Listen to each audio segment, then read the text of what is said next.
Hey, what's up guys? I'm going to show you today how to make a stop block for your miter saw like I have.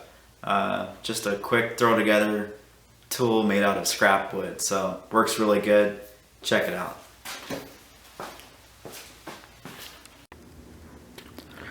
Hey there guys, I thought I'd make a quick video about an adjustable deck with a stop block that I made for my miter saw.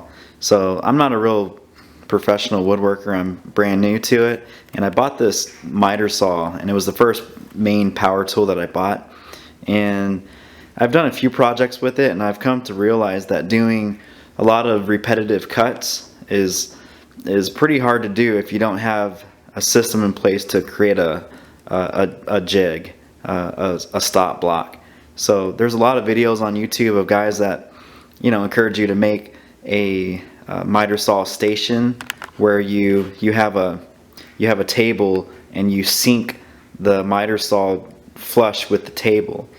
But I don't have that, and I haven't made that yet, and so I'm in the middle of a project where I'm making a bassinet for my wife. We're about to have a baby, and another project came along here, so I thought this is the last time I'm going to use this miter saw without some kind of system to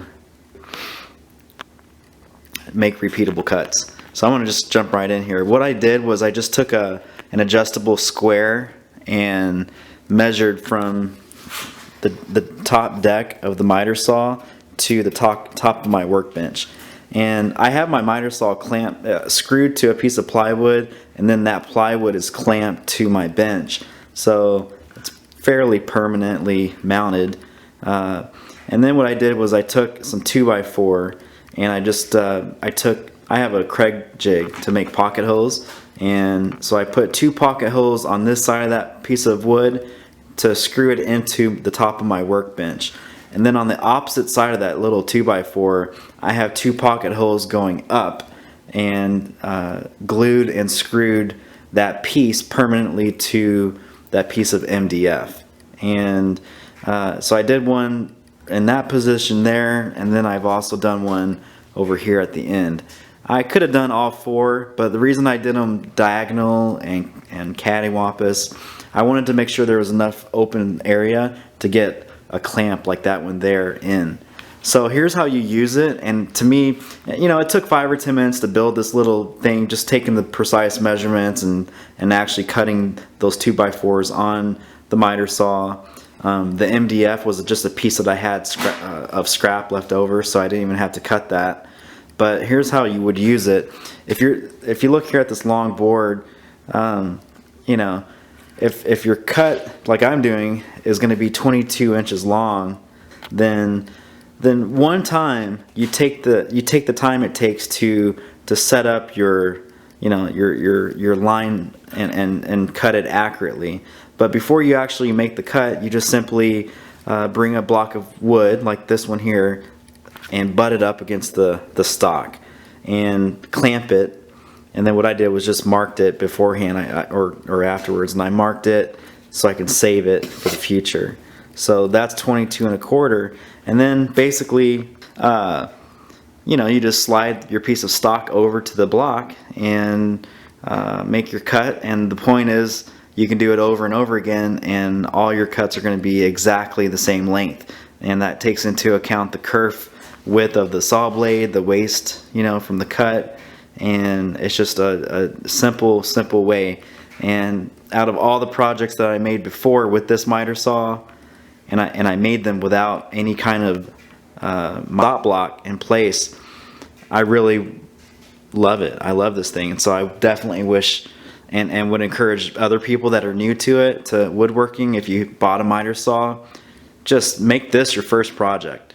If you don't want to make a dedicated miter saw station where you sink it down into the top of the workbench and make it flush, then just make a simple little deck, and that's flush with your miter saw, and it's well worth it. Now, obviously with my setup here, I have a long cut where the block is off the deck, but even if you were doing shorter cuts where you needed the you know, the stop block to be on the deck, then what you could do and still use this system that I have is get yourself a longer board that that does extend, you know, that it itself extends onto here.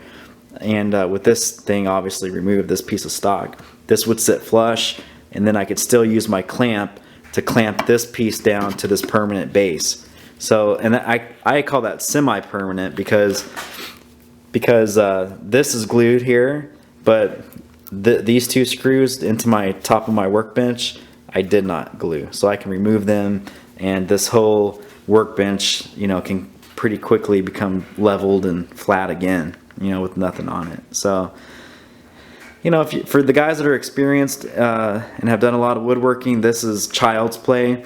But I'm a mechanic, and I'm just kind of jumping into woodworking here, and I don't have anybody to really show me the way except for a bunch of people on YouTube. So I appreciate all the videos that people took the time to make. So now I'm making this video for the next guy that is as new as I am. Make some kind of a stop block for your miter saw. You'll love it. Thanks, guys.